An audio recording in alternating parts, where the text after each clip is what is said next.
Хэрвээ та яг одоо интерьерийн зураг төсөл захиалахаар дизайнер дээр очих байгаа бол дараах 5 зүйлийг бэлдсэн байх шаардлагатай. Нэгт төсөв тодорхой байх нь маш чухал. Миний өнгөрсөн кейсүүдээр манай захиалагч нар яг уг төслийг хэрэгжүүл тусахад хэдэн төгрөг өөрөөсөө гаргаж чадах юм бэ гэдгээ мэдгүйгээр шууд хүрээд ирдэг. Дизайны шийдэл нь ямар ч үеч болно. Жишээлбэл нэг өрөөг 5 сая төгрөгөөр засч болно. Эсвэл 50 сая төгрөгөөр засч болно.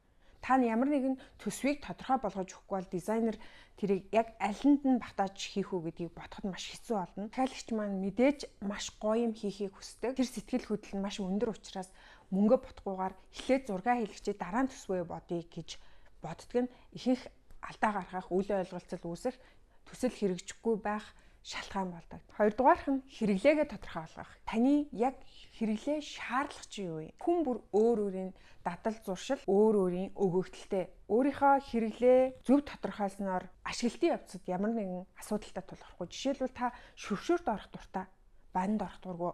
Хэрвээ тэрийгэ дизайнертэй хэлэх бол дизайнер баан төлөвлөж нь та тэрийг ашиглаж чадахгүй гэсэн. Тэгэхээр танаад бага насны хүүхэд байдаг бол гэрээ чинь бүх дизайн аюулгүй байдал бага насны хүүхдэд зориулагдсан дизайнаар хийгдэн гэсэн. Тэгэхээр энэ бүх хэрэглээ өөрсдийнхөө шаардлага өгөгдлүүдийг дизайнертаа маш үнэн зөвөр тодорхой нэгийг ч үлдээхгүй бодит амьдралаа ярьж ойлгуулах хэрэгтэй. Гуравт нь сонголтонд өөрийгөө бэлдэх буюу мэдрэмж, өөрийнхөө хүсэл таашаал юу хүсэж байгаагаа тодорхой болгох. Та юу хүсэж байгаагаа тодорхой болохгүйгээр дизайнерт очих юм бол дизайнераа зовоож гүйцэнэ. Жишээлбэл та 5 дизайн харуулад энэ ямар вэ гэдээ асуусан ч тайл нэгийг сонгож чадахгүй. Нөгөө дизайнерт маш төвгүүд нь дээрэс нь хугацаа удаашрна, үл ойлголт үүснэ. Ингээд бүх төслийг асуудалд унгаана гэсэн. Тиймээс дизайнер дээр очихынхаа өмнө өөрийнхөө юунд дуртай байгаа, юуг хүсэж байгаа, юуг мэдрээд байгаа гэдгээ маш сайн ойлгох хэрэгтэй. Жишээлбэл өөрийнхөө хүсэж байгаа дизайны зургуудыг интернетээр цуглуулад очдог ч юм уу. Би яг ямар өнгөн дуртай юм бол гэдгээ өөртөөгөө сайн ярилцаж, бодлоо зэгцэж очих нь нэг хамгийн чухал ажлуудын нэг шүү. Дөрөвт нь өөрийнхөө объектын давуу болон сул талуудыг мэддэг байх хэрэгтэй гэсэн. Жишээлбэл танай объект намхан таацтай бол дизайнертэй очихдоо би классик юм хүсэж байна гэж очих юм бол тэр зөрчилдөх учраас болохгүй гэсэн. Нарны гэрэл, метр квадрат нь том уу жижиг үү? Та Pinterest-ээс амар гоё зураг хараад энэ шиг болгоё гэд очивч танай объект чинь жижигэн байж болно.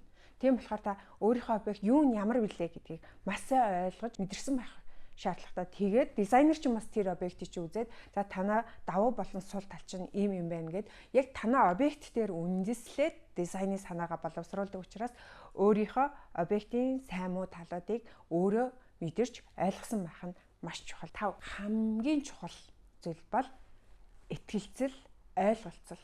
Манай монголчуудын нийтлэг гаргадаг алдаа гэх юм л. За би нэг газар очиод дизайн хийгээд оронгууд талагч маань яадаг вэ гэхээр өөдөөс за би энэгээр ингэж энэ ханаа хаваагаад ингэж хуваагаад гэд надад заагаад эхэлдэг байхгүй.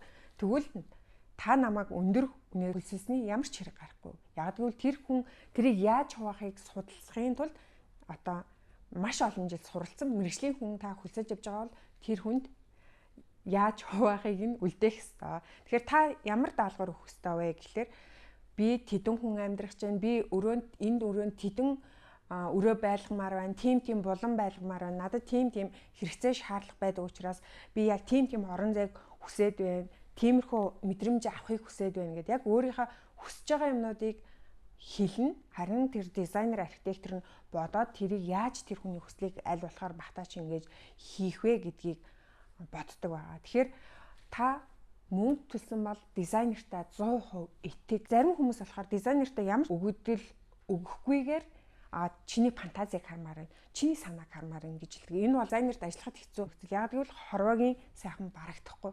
Тэгэхээр дизайн бол хамтын ажиллагаа, хамтын үр дүн. Тиймээс яг тань дээр үндэслээд нөхөө үзүүрийг хатгаад дизайнер дугуй татдаг гэсэн үг байхгүй. Тэгэхээр дизайнертаа хэр сайн өгөгдөл өгж өөрийгөө ойлгуулж чадна, танд таалагдах дизайн, таны хэрэгцээг хангаж чадах дизайн, бас амьдрал дээр биелэх боломжтой дизайн бий болгоо гэдгийг ойлгох хэрэгтэй.